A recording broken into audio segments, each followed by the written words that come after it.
when we talk about the organizational chart of a HR departments, here is the HR head or HR manager. Okay. Then AM assistant manager, then HR executive, then timekeeper or HR assistant. So HR executive is the person or is the designation on which a person works. He has to perform all the day-to-day activities under the supervision and instruction of his manager or assistant manager, whosoever is designated, right? So basically HR executive needs to perform day-to-day work of HR department. For example, if I do talk about the recruitment, HR executive helps in the recruitment process, right? For example, in the process of screening in biodata and maintaining the biodata bank or record, HR executive, this is the duty of HR executive to assist the HR manager in the process of recruitment and selection. Then come to the joining formality.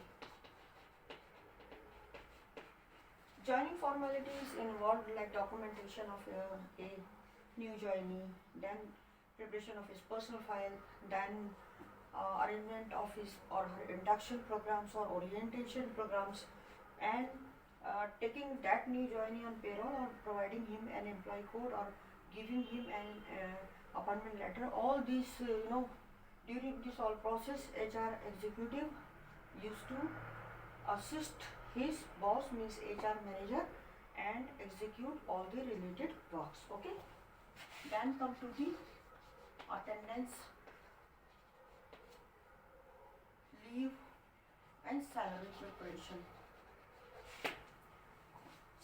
Attendance is a continuous process. Every day, whenever any employee used to enter into the factory or office, nowadays there is a payroll time office and payroll management system, and even in some few organizations there is a manual system, but in most of the companies and organizations there is a time office system. There is a punching machine, whether needs to punch by thumb or finger or by eye expressions.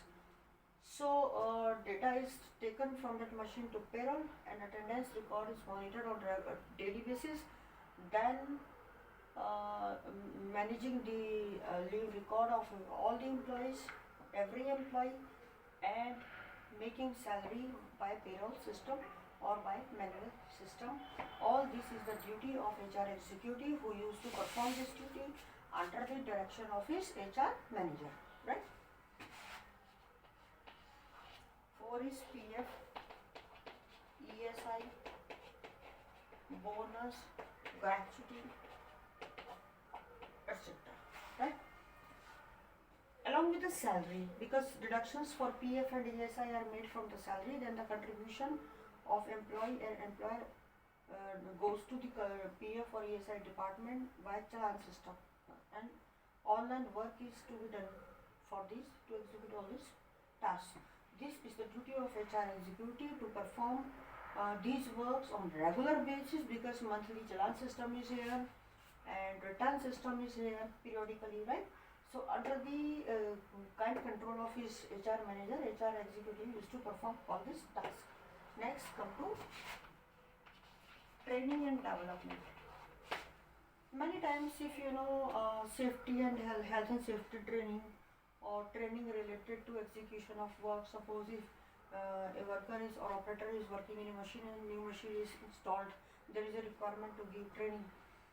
All kind of training. If my company is having certification of SE 8000 2014 or ISO etc., or buyer code, any buyer's code of conduct is there, this is the duty of HR executive to while following the instruction of his HR head or manager, to assist in all the training and development related work, including the organization of organizing training program as per the training planner for the whole year or periodically. Next, come to performance appraisal. Okay, Okay, now come to performance appraisal, because this is the most important function of HR. In many companies there is a annually performance appraisal system.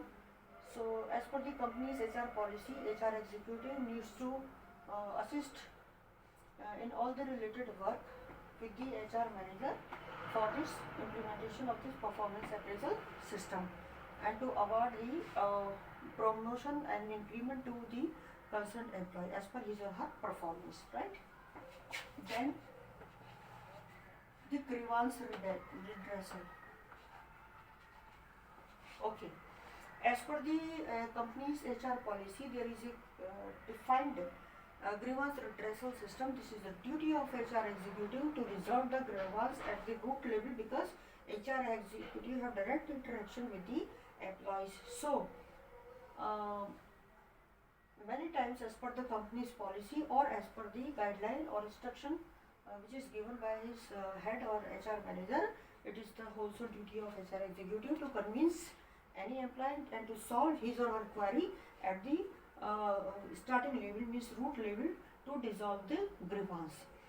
If in case grievance doesn't resolve there is a prescribed company grievance redressal system or policy, and HR executive may follow this policy to resolve the grievance. Next, come to full and final. If any employee leaves the company, some exit formalities are required to be done, and this is the also responsibility of HR manager or HR executive to execute all the works, like obtaining NOC from the concerned department, taking that resignation letter in writing from the concerned employee. Then many times exit interviews are also arranged, that why an employee is going to leave the company, what is the main reason behind that, and finally the full and final payment is to be made and given to the employee, and issue of experience letter as well. All these functions are to be done by the HR executive under the control of his manager. Okay, other related work like HR documentation, filing, record keeping. Many returns are required to be submitted to maintain the statutory compliance, and for that documentation, submission of various returns in due time, like for PFESI bonus, gratuity, and all related act. This is the also duty of HR executive. And in other work also, a few companies there is a HR information system, and HR executive used to play a important role in implementing that or designing or maintaining that HR information system. So right friends, in this very short video I have told you about the general function of a HR executive. I hope so you would like this information, and thank you.